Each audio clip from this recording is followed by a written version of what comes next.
Okay guys, this is hashtag Kimcember day Merry Christmas. So it's going to be a story time, and it's going to be about this original work by an incredible artist named William Calhoun. Okay, I'll be back to tell you the story. This right here is another piece of art on the wall that I want to talk about. It's called The Christening, and this is one that I picked and I believe I purchased. So that's one I want to share a story about. Not really a whole story, but just show you sort of when I purchase art. This is the kind of thing I like. It's called The Christening. I'll give you a close-up look.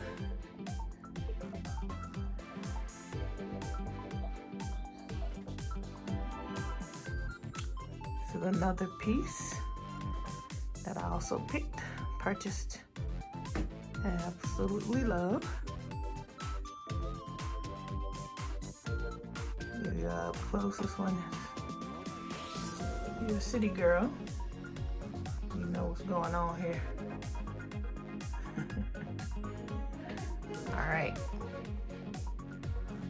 All right guys, so I decided to give you guys a little bit of a story time today, and I showed you like 3 different pieces of art that are on the walls here at my family home, the home I grew up in. And I wanted to share a couple of a really good story about the first one that I show you. Or I don't know what order I'm gonna put the clips in, but anyway. So I have like 3 pieces of art that I've purchased. Well, 2 I purchased, 1 was gifted. One is a original by a very talented artist. That one was gifted to me, and I have the only one, and that's the story I'm gonna tell. And the other 2 I wanted to share about as well, because I bought these years and years ago. I bought these, I can't remember the name of the company, but there was a company that used to sell art sort of the same way you would sell Mary Kay. They would come with a book full of prints, several books full of prints, and then you could pick your print, then you pick your matting, and you'd pick your frame. And so people would have art shows, just like you would have a Mary Kay party, and or a Tupperware party. And I ended up at least at 2 of these and bought 2 pieces of art. And I have personally never really felt that, I don't know, maybe this is my issue, but I never felt like anything that I purchased, or I should say any of my art, it's gonna sound bad, but anywhere I have lived all over the years. And I have been living outside of my home for quite a few years. And probably more than 30 years. And I've never felt like I wanted to put any of my art on a wall where I live. Now, some of it is because it was apartments and I didn't want to do it. But others, I just didn't feel like it was worthy. But I always felt like my mother's house, my house where I grew up, is worthy of my artwork. So the one that I'll show you first and talk about first is the one that I said was called The Christening, and I love it, love it, love it. I love their dresses. I love the very Victorian feel of the picture, and the baby in the christening gown, and I just love it, you know. And I love any kind of old-timey, whether it's Victorian era or it's Harlem Renaissance era. I like to see pictures of African Americans dressed up to the nines, and so when I saw that picture, it completely spoke to me, and that's the one that I purchased. And then the second one that I showed you, I can't remember the name of that piece, I wouldn't be surprised if it was called Double Dutch, but I'm not sure. But that one spoke to me because that's my childhood. I grew up jumping Double Dutch. You notice there was a set of twins in the picture. I grew up playing on this very block with a set of twins. They weren't identical, but they were twin sisters, and I was close to both of them. And so the whole picture just really, I keep looking over at it. It really spoke to me, so I wanted to have that one. And so that's the one I bought. And what I find interesting about it is that I also picked that frame. And I will say often that I don't have a favorite color. I know you guys hear my mother laughing. She's watching something on TV. But anyway, I picked the frame. I picked the matting. I picked everything. And you notice that there was like a turquoise. The frame itself is turquoise. And it's like a blue-green. And I have always gravitated toward that color. So even way back then when I was probably saying I don't have a favorite color, I still was gravitating toward that. So anyway, I love that picture so much because, I definitely grew up jumping Double Dutch.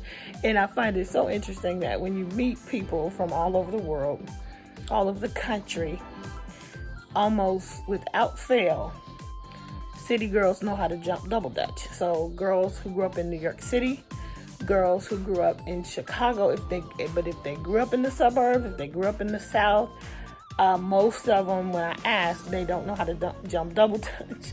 And we always get shocked, like when people don't know how to jump Double Dutch. However, I don't know how to swim, and that's not uncommon growing up on the south side of Chicago to not know how to swim. So anyway, that's those two pieces. Now the other piece is a much longer story. I'll be right back. I forgot to mention when I was talking about Double Dutch and city girls knowing how to jump Double Dutch. When I was a kid, my mother still knew how to jump Double Dutch. Now, right now, I don't think I can go out there and do it. Like, I wasn't a champ. My sister was excellent. She was always excellent at everything, and I would be following behind her, never up to par, but, I would be trying. Anyway, she was an excellent dancer, everything. But my mother still knew how to jump. And one day we were outside and we were playing in front of the house, just like in the picture. And we were playing Double Dutch and jumping Double Dutch. And we used to say play rope. We, gather up anybody want to play rope, and everybody would get together and we would just start. Two people would turn and we'll take our turns and that kind of thing. One day we were outside and my mother came outside and just jumped in and started jumping.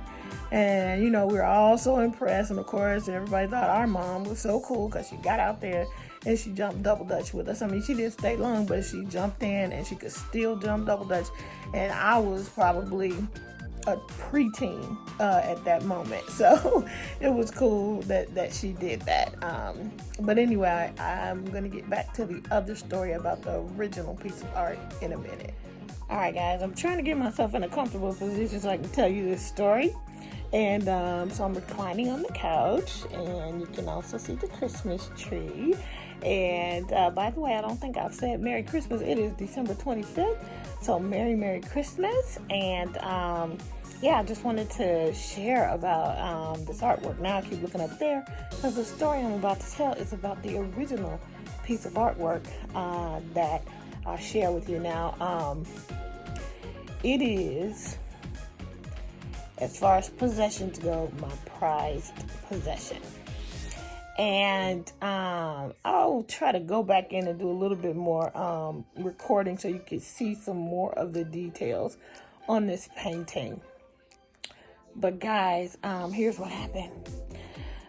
Years and years ago, I was seeing someone, and actually we weren't even we weren't dating or anything. I think we had been out on some dates. We knew we kind of liked each other.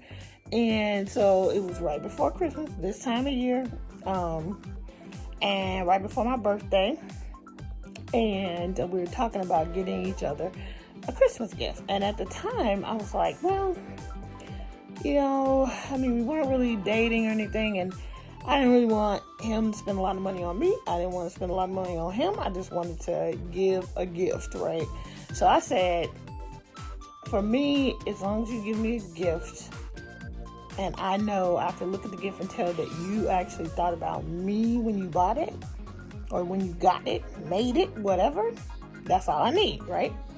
And so, yeah. And I tried to do the same thing for him. Now, I'm just going to tell you, he outdid me. I have no idea right now what I got him. I think a book that I thought he might like. And right before my birthday or Christmas, he came over to my apartment. My roommates, I think they were at home. And he came in with this covered big giant thing. And when he gave it to me, we opened it up, it was that picture that I just shared with you. It was unframed and unfinished, but he really wanted me to see it, and he really wanted to show it to me. So here is why. First of all, it's just cool, to think that someone would have, basically the artist is one of the guy's closest friends. The artist's name is William Calhoun. He is a super talented artist, and as you can see, and he is the one who created this original piece of work. But the coolest thing about this is that this painting is based on a story from my life. And I'll tell you that in a second. So I'm going to try to get this story told because it is Christmas Day and it's getting around the time when people are going to start stopping by to get some food, and it's almost time for me to eat some of the great food that we cooked. And I can say we because I did help, okay? Anyway, so when I was a little girl, I was about 11 years old and I had a little boyfriend. And he and a couple other little boys rode their bikes up to a candy store. When he came back, he had bought a ring, a little toy ring, and he bought it and he gave it to me. And as soon as the ring was given, all the kids on the block started teasing and saying, "Oh, you're going to get married. When are you going to get married?" And they just started teasing. Well, and of course, I was happy to get the ring, but I was also embarrassed, and being teased, but also very happy to even be a part of this story at this point, right? So at the same time, so if I was 11, my sister would have been 13 years old. And she had gone to her very first wedding by then. And from the moment she went to her very first wedding, she became completely enamored with all things wedding. She started buying wedding magazines like she was 13, y'all, 13. And she started doing this. I might have been 10 and she might have been, I was probably 10, because she's 2.5 years older than me. And this would have been the summertime. So there's times when it feels like she's 3 years older than me. So I would have been 10, I believe, when he gave me the ring. So I remember he gave me the ring. Everybody was teasing, and I was like embarrassed / happy kind of thing. And then I lost the ring. He rode up to the store and got another one. I think the first one was blue, like a little daisy, like with fake rhinestones. And then the second one was like red, or it was the other way around. I just know it was two different colors. Anyway, he goes and gets another one and replaces the one that I lost somehow. Great. So because everybody started teasing about when is the wedding, and my sister was enamored with weddings, guess what happened? She started planning a wedding. And we literally had a wedding in the backyard. So here's how it went. Okay, so My sister had graduated from 8th grade, and my mother had purchased me a white eyelet sundress. A couple doors down from here, one of the girls that played with us often was Catholic, and she had gone through her first Holy Communion. And I don't know if you know anything about Catholics and their first Holy Communion, the little girls dress up like little brides. So guess what she had? A veil, which I borrowed. The most sort of religious boy on the block, he was the minister. Another boy on the block walked me down the aisle. His sister made the cake, it was like a boxed orange cake, and as soon as she picked it up, it cracked in half. So she took some icing, stuck it back together, then iced over it, and then used some sweetened Kool-Aid, sprinkled that over the top of it to decorate it. So that was the cake. What else? We had rehearsal, guys. We rehearsed this wedding like a couple of times. We were if you ever heard of this group called Parliament Funkadelic, we initially were gonna walk down the aisle to Flashlight, which was that's how I'll check and see when Flashlight came out, because it was just out and it was that year, and we were gonna go down the aisle to Flashlight. But then, of course, my sister was not gonna have that. So what we ended up going down the aisle to, You Light Up My Life by Debbie Boone. That was our wedding song. So, whenever. So whenever I play that game, Two Truths and a Lie, I say I've been married. I've had a wedding. I've had 2 weddings. I say something like that, and it's actually the truth, but people think it's a lie because they know I've only been married once. So I always use that. But anyway, the whole thing happened in our backyard. My mother actually helped with my hair and everything. It was just funny. The little boys, they put on their little 3-piece suits and came into the wedding in the backyard. We had a whole thing. I think the reception was the orange cake. I think we had some pretzels and some popcorn. But we had a full-on little wedding.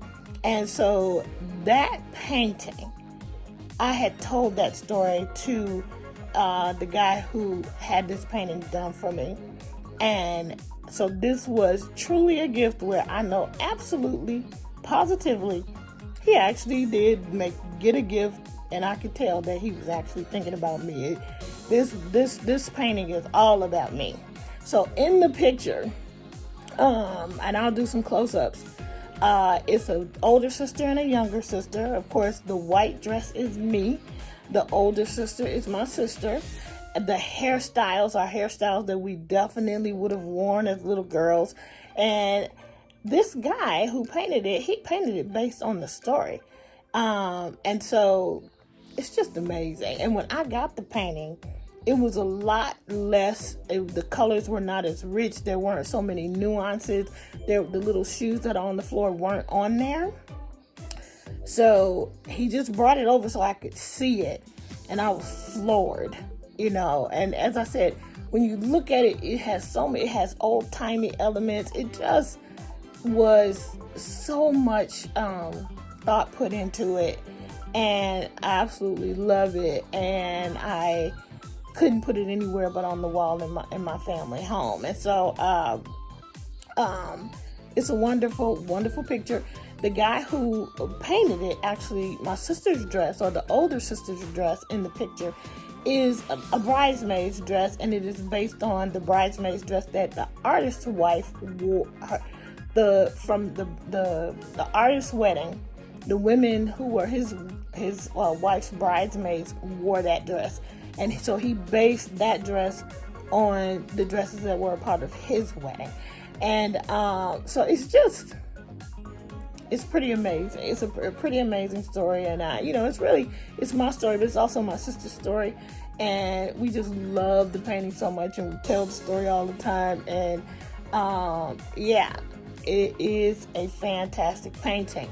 Now, I received it. And I had to give it back to him because it wasn't framed and it wasn't finished. So let me tell you what happened and how come it took me 3 months later before I got the painting back. So almost immediately when people saw this painting, even in its unfinished form, people wanted to purchase it. Even the guy who gave it to me, he was like, we could sell it and we could get like a huge profit off of it. And of course, I will never sell it. I mean, who has a story like this, right?